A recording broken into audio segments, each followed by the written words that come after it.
किन वजह से डिप्रेशन की मरीज की अरे वजन बढ़ जाती है, किस दवा, कौन सी दवा से? आप पूछना चाहती हैं कि सर ऐसी कौन सी दवाएं हैं जो डिप्रेशन के मरीजों में दी जाती हैं और वो वेट गेन होने लगता है। बड़ा अच्छा सवाल है कि ऐसा प्रायः देखा गया है कि जिन मरीजों को लॉन्ग टर्म मानसिक रोग की बीमारियों की दवाएं चलती हैं वो वजन बढ़ा लेते हैं। तो उनका वजन कैसे बढ़ता है, क्या ऐसा किया जाए कि वजन ना बढ़े, और कौन सी ऐसी दवाएं हैं, आइए अब भी आ जाए, ऐसी कौन सी दवाएं हैं जो वजन बढ़ाने में सहयोगी होती हैं। तो इसके लिए हमको समझना पड़ेगा कि 3 ग्रुप की दवाएं होती हैं जो ऐसे मरीजों में दी जाती हैं जिनको मेंटल इश्यूज होते हैं, डिप्रेशन इश्यूज होते हैं, एंग्जाइटी इश्यूज होते हैं, नींद न आने वाले इश्यूज होते हैं, घबराहट के इश्यूज होते हैं, चिड़चिड़ाहट के इश्यूज होते हैं, जरा सी बात पे गुस्सा आ जाने के इश्यूज होते हैं। तो पहला जो ग्रुप होता है ऐसी ड्रग्स को एंटी साइकोटिक ड्रग्स कहा जाता है। क्या कहा जाता है? Anti psychotic. दूसरी ड्रग्स होती हैं एंटी डिप्रेसेंट्स। तो एंटी साइकोटिक मतलब साइकोसिस हो रही है, हमको एकदम से हम उलझ रहे हैं और चिड़चिड़ा रहे हैं और एकदम काबू में नहीं आ रहे हैं, साइकोसिस हो रही है। तो ऐसी कंडीशन में एंटी साइकोटिक ड्रग्स दी जाएंगी। कौन सी 2 एंटी साइकोटिक ड्रग्स बड़ी कॉमन है जिनसे वजन बढ़ता है? सबसे कॉमनेस्ट ड्रग है ओलिएंजीपिन, बोलिए ओलिएंजीपिन, और दूसरी क्लोजापिन। तो क्लोजापिन और ओलिएंजीपिन अगर किसी को चल रही है और उसका वजन बढ़ रहा है तो उसको अपने डॉक्टर से मिलना चाहिए और बताना चाहिए डॉक्टर साहब ऐसा विकल्प दे दें जिससे हमारा वजन ना बढ़े और हमारी मेंटल प्रॉब्लम भी मैनेज्ड रहे। दूसरी समस्या एंटी डिप्रेसेंट्स।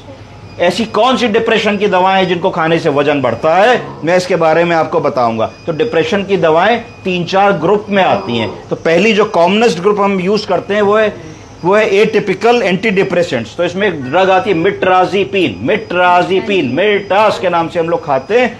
उसको खाने से वेट गेन होता है। अगर वो दवा खा रहे हैं तो उसको हम लोगों को अपने डॉक्टर से बात करनी चाहिए। दूसरा ग्रुप आया ट्राइसाइक्लिक एंटी डिप्रेसेंट्स।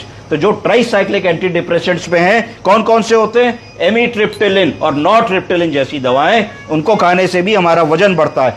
तीसरे ग्रुप का anti depressant SSRI, selective serotonin reuptake inhibitor नामक जो दवाएं होती हैं। इसमें कौन सी दवाएं कॉमन है जो वजन बढ़ाती हैं?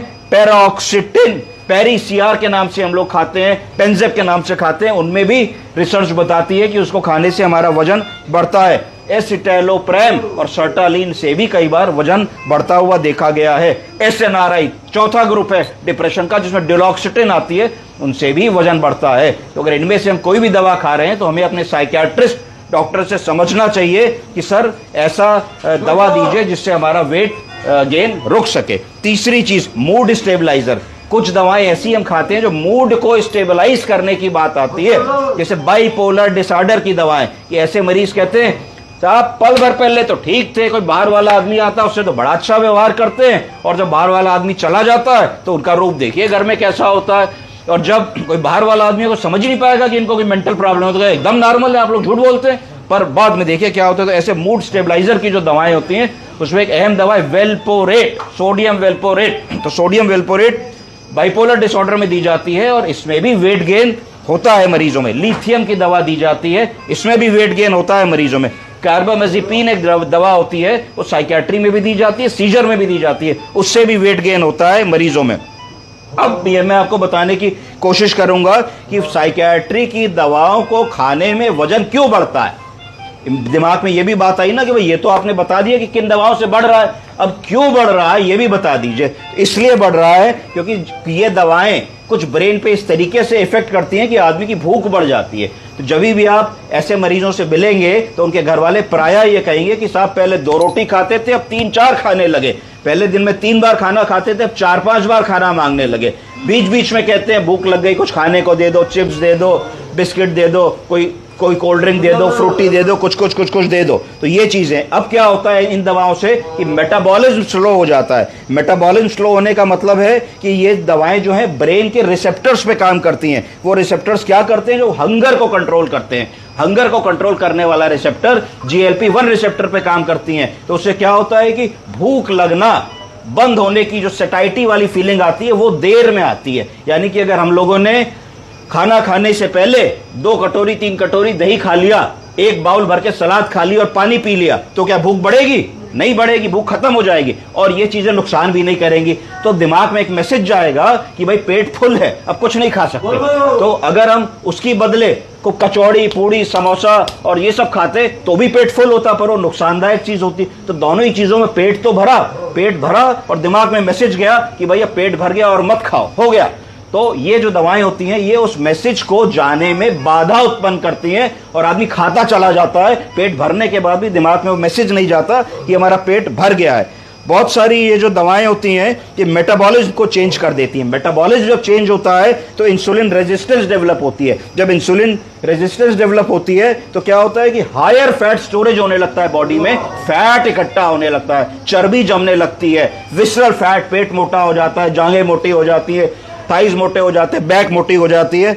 फिर क्या होता है, एक और समस्या कि जब भी ये दवाएं खाते हो तो सिडेशन देती है। सिडेशन का मतलब है कि मरीज लंबे समय तक सोता रहता है, देर से उठता है, रात में जल्दी सो जाता है। तो सिडेशन की वजह से सारा दिन फटीक रहती है, आदमी कहता है शरीर में जान ही नहीं है, एनर्जी ही नहीं है और ड्राउजीनेस रहती है, सारा दिन मरीज सुस्त रहता है। उससे क्या होता है कि फिजिकल एक्टिविटी बहुत कम हो जाती है, घूमना फिरना, समाज में इधर उधर जाना, पार्क में जाना, घर का काम करना, ये सब नहीं कर पाता है। इससे भी क्या होता है कि ग्रेजुअल वेट गेन मरीज को होने लगता है। अब प्रश्न आता है कि इस वेट गेन को, बढ़े हुए वजन को कैसे ओवरकम करें, क्या ऐसा किया जाए। हमने समझा कि किन दवाओं से होता है, हमने समझा कि दवाओं को खाने से क्या साइड इफेक्ट होता है जिसकी वजह से होता है। अब ये समझना चाहते हैं कि क्या ऐसा करें कि ये वेट गेन से बच सकें और हम दवा भी खा लें, हमारा मानसिक लेवल भी ठीक रहे बीमारी का और हमारा वेट गेन भी ना हो। तो उसके लिए सबसे जरूरी है कि अपनी दवा की डोज को एडजस्ट करें, अपने चिकित्सक से मिले और उनसे कहें कि साहब दवा की डोज को टाइट्रेट करके उस मिनिमम लेवल पे दे दीजिए जिससे हमारा दिमाग का लक्षण भी कंट्रोल रहे और साइड इफेक्ट में वेट भी ना बढ़े। दूसरा, ये सलाह मांगे कि साहब क्या हम स्विच करके डिफरेंट मेडिकेशन, दूसरी दवा पे आ सकते हैं जो दूसरे ग्रुप की दवा हो, जो वेट ना बढ़ाती हो और मानसिक लेवल का इलाज करती हो, उस दवा को स्विच करने की बात करने की कोशिश करें। अपने मरीज को डाइट और एक्सरसाइज प्लान बताने की कोशिश करें, क्या खाना है, कितना खाना है, कैसे खाना है, कितना घर से बाहर निकलना है, कितने स्टेप्स लेने, कितनी एक्सरसाइज करनी है, क्या करने से आपको संतुलित 1500-1600 कैलोरीज खानी चाहिए, उससे ज्यादा आपको नहीं खाना है, इसके बारे में बताने की कोशिश करें।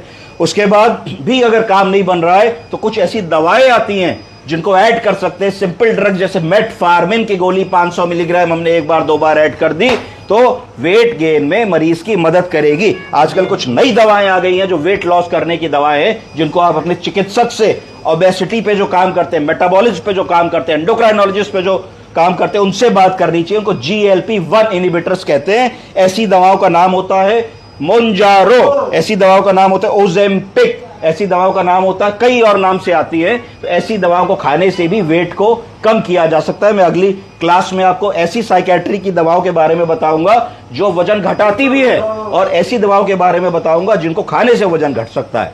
समझ गए आप लोग? आपके प्रश्न का उत्तर हो गया? Very good.